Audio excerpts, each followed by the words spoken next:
നിങ്ങൾക്ക് പെൺകുട്ടികളോട് സംസാരിക്കാൻ ബുദ്ധിമുട്ടുള്ള ഒരു ഫ്രണ്ടുണ്ടോ? എങ്കിൽ അവൻ അയച്ചു കൊടുക്കേണ്ട വീഡിയോ ആണിത്.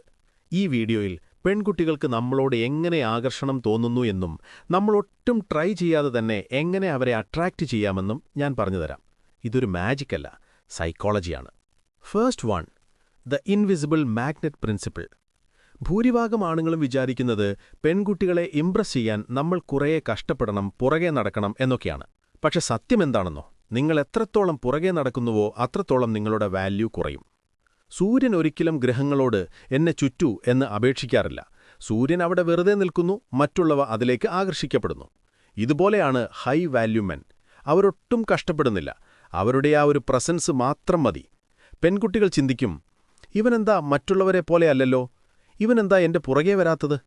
ആ ക്യൂരിയോസിറ്റിയാണ് പിന്നീട് ആകർഷണമായി മാറുന്നത്. ഇതിന്റെ തിയറി സിമ്പിളാണ്. നിങ്ങൾ എത്രത്തോളം കുറവ് എഫോർട്ട് ഇടുന്നുവോ അത്രത്തോളം കൂടുതൽ എഫോർട്ട് അവളിടും. നിങ്ങൾ വളഞ്ഞു കൊടുക്കാതിരിക്കുമ്പോൾ അവൾക്ക് നിങ്ങളിലേക്ക് എത്താൻ തോന്നും. എല്ലാവരും അവൾക്ക് ശ്രദ്ധ വാരിക്കോരി കൊടുക്കുമ്പോൾ നിങ്ങൾ കൊടുക്കാതിരുന്നാൽ നിങ്ങളുടെ ശ്രദ്ധയ്ക്ക് വില കൂടും. ആ സമയത്താണ് അവൾ രാത്രി കിടക്കുമ്പോൾ നിങ്ങളെപ്പറ്റി ചിന്തിച്ചു തുടങ്ങുന്നത്. കാരണം നിങ്ങൾ അവൾക്ക് പിടികൊടുക്കുന്നില്ല. നിങ്ങളുടെ ആ മൗനം മറ്റൊരാളുടെ കോംപ്ലിമെന്റിനേക്കാൾ പവർഫുൾ ആണ്. അവൾക്ക് നിങ്ങളുടെ അടുത്തേക്ക് വരാൻ തോന്നും, പക്ഷെ കാരണമെന്താണെന്ന് അവൾക്ക് പോലും അറിയില്ല. Second one, cognitive dissonance attraction. മനുഷ്യന്റെ തലച്ചോറിന് കോൺട്രഡിക്ഷൻസ് ഇഷ്ടമല്ല. രണ്ട് വിപരീത കാര്യങ്ങൾ ഒരേ സമയം കണ്ടാൽ നമുക്ക് ആകെ കൺഫ്യൂഷനാവും.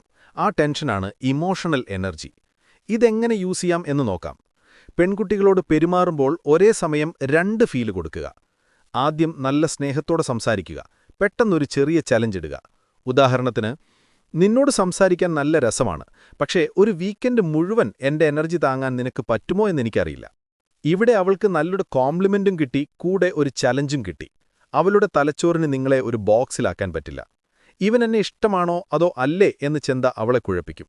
അല്ലെങ്കിൽ പ്രസൻസ് വേഴ്സസ് ഡിറ്റാച്ച്മെന്റ്. അവൾ സംസാരിക്കുമ്പോൾ കണ്ണിമ വെട്ടാതെ കേട്ടിരിക്കുക.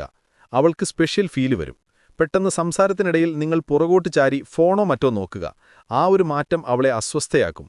ഇവന്റെ ശ്രദ്ധ പോയോ എന്നവൾ പേടിക്കും. ഈ കൺഫ്യൂഷനാണ് അവളെ നിങ്ങളിൽ ഹുക്ക് ചെയ്യിക്കുന്നത്. ഉത്തരം കിട്ടാത്ത ചോദ്യങ്ങൾ തലച്ചോറിനിഷ്ടമല്ല. അത് ഉത്തരം കണ്ടെത്താൻ ശ്രമിച്ചുകൊണ്ടേയിരിക്കും.